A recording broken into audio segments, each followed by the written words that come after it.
Naquele tempo, Jesus disse a seus discípulos: Eu sou a videira verdadeira e meu Pai é o agricultor. Todo ramo que em mim não dá fruto, ele o corta. E todo ramo que dá fruto, ele o limpa, para que dê mais fruto ainda. Vós já estáis limpos por causa da palavra que eu vos falei. Permanecei em mim e eu permanecerei em vós. Como o ramo não pode dar fruto por si mesmo, se não permanecer na videira, assim também vós não podereis dar fruto, se não permanecerdes em mim. Eu sou a videira e vós os ramos. Aquele que permanece em mim e eu nele, esse produz muito fruto, porque sem mim nada podeis fazer. Quem não permanecer em mim será lançado fora como um ramo e secará. Tais ramos são recolhidos, lançados no fogo e queimados. Se permanecerdes em mim e minhas palavras permanecerem em vós, pedi o que quiserdes e vos será dado. Nisto meu Pai é glorificado, que deis muito fruto e vos torneis meus discípulos. Palavra da salvação. Queridos irmãos, nesse quinto domingo de Páscoa, nós escutamos sobre essa realidade misteriosa, mística da nossa união com Cristo. Essa que a gente proclama no final da oração eucarística, com Cristo, por Cristo e em Cristo. Esse em Cristo é justamente o dom da vida divina que Ele conseguiu para nós, pelo seu mistério da sua encarnação, paixão, morte, ressurreição, ascensão. Jesus comungou em tudo conosco ao assumir a nossa natureza humana. Como a Igreja ensina, Jesus, quando assumiu a nossa natureza humana, de certo modo se uniu a todo ser humano. Então, Ele, unido a todos nós, foi até o fim da nossa vida, não aquela vida que tinha saído das mãos do Criador, mas aquela vida já marcada pelo sofrimento, pela morte, que era resultado do nosso pecado. E Ele, que não pecou, também assumiu todas as consequências do pecado, para ir por nós e conosco até o último lugar onde o ser humano se escondeu de Deus, autor da vida, a mansão dos mortos, realizando a plena comunhão conosco. Jesus pôde então nos dar o dom da sua vida divina.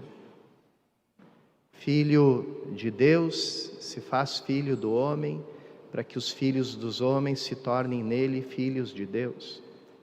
E a forma própria da vida divina, como Jesus nos revelou, é a forma da comunhão. O Pai, o Filho e o Espírito Santo, um só Deus, onde tudo é compartilhado. Os teólogos antigos falavam desse mistério no qual o Filho está no Pai, o Pai está totalmente no Filho, o Espírito Santo está totalmente no Pai, no Filho, o Filho está no Espírito Santo, enfim. Cada uma das pessoas divinas está inteiramente na outra. De uma forma poética, usavam o termo pericorese, que quer dizer uma dança, era o nome de uma dança dos gregos, onde um casal se davam as duas mãos e dançavam girando em torno um do outro, como uma ciranda, só que só de dois. E ali um gira ao mesmo tempo fora e dentro do círculo do outro. Tá? É um mútuo estar dentro, estar um no outro. E é justamente essa forma da comunhão, esse modo de comunhão, foi dado a nós pelo Filho de Deus que se fez Filho do homem, de maneira que nós, quando acolhemos pela fé e pelo batismo a Ele, nós, como diz São João, nos tornamos filhos de Deus, nascemos de novo, recebemos esse segundo nascimento para a vida eterna, uma vida que não tem início nem fim, a vida própria de Deus, a vida eterna é a vida do eterno, a vida de Deus. E é esse o mistério da nossa união, da nossa comunhão com Cristo, que é descrito de tantas formas no Novo Testamento. São Paulo fala do corpo e dos membros, São Pedro fala do edifício espiritual, que temos a nós como pedras vivas e Cristo como pedra angular. São Paulo fala também do mistério nupcial, o homem e a mulher que formam uma só carne, e São Paulo diz, esse mistério é grande, e eu o refiro à relação entre Cristo e a igreja. Cristo e a igreja se tornam uma coisa só. Então, e finalmente, São João fala da videira e dos ramos, e aqui a gente tem que prestar atenção para não citar errado essa passagem, porque já vi muitas pessoas dizendo: Jesus falou que Ele é o tronco da videira e nós somos os ramos da videira. Não é isso que Jesus fala. Jesus não diz, eu sou o tronco da videira. Ele diz, eu sou a videira toda ela. E vós sois os ramos. Justamente por isso, porque Ele vive em nós e nós vivemos nele.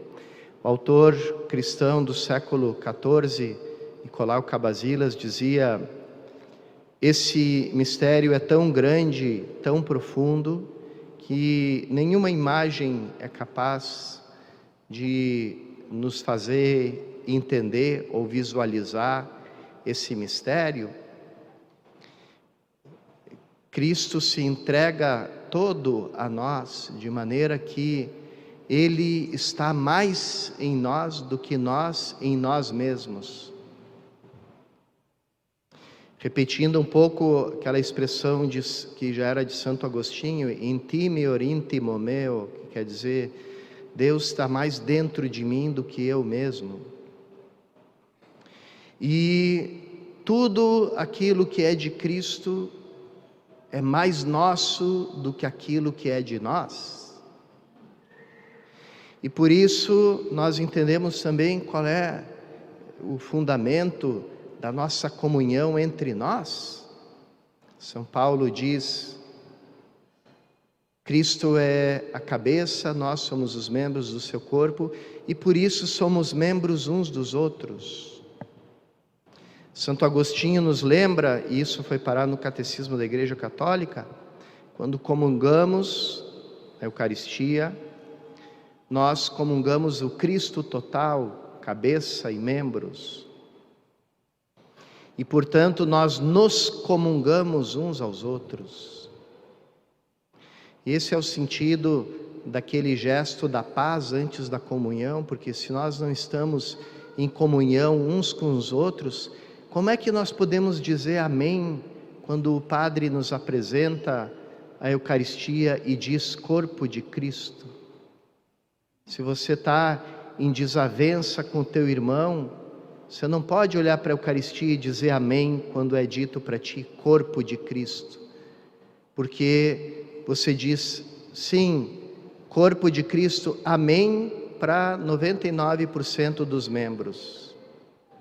Mas para um deles eu não aceito, eu não digo esse amém. Então, esse é o fundamento do amor e da caridade cristã, que é a grande novidade. E aqui a gente não consegue explicar isso para o mundo, porque o mundo sem a fé e sem a graça, ele só chega até um nível. Então, no diálogo com o mundo, muitas vezes a igreja tem que falar, é Jesus que tem um grande projeto de uma sociedade, de um mundo que tenha vida digna para todos, etc. Como que se Cristo fosse um político, ou o melhor político do mundo. Porque o mundo não é capaz de entender a natureza da nossa relação com o próximo, que não é limitada pela ética, vai além do patamar da ética, vai além do patamar daquele sentimento de humanidade, da filantropia, sentimento da humanidade comum, da solidariedade dos homens de boa vontade. Vai muito além, porque eu reconheço no outro a Cristo, eu vejo Cristo no outro, porque Ele está no outro, Ele está no meu irmão,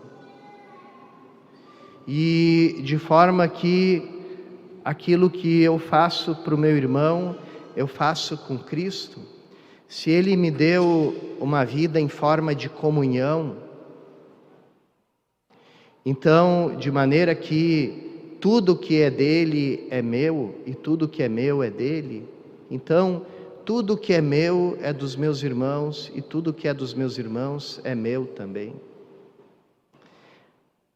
O amor do coração de Maria por Jesus é meu amor também. A santidade, a oração dos grandes místicos também é minha. O sacrifício, as abnegações dos grandes penitentes, dos grandes ascetas também é minha. O testemunho heróico dos mártires também é meu. O fervor, o zelo dos grandes missionários também é meu. Tudo é comum. Tudo é de todos, porque todos nós somos um só em Cristo Jesus. Vivemos nele e vivemos uns nos outros. Esse é o segredo que só o cristão conhece, porque só se chega, o único acesso é o acesso da fé.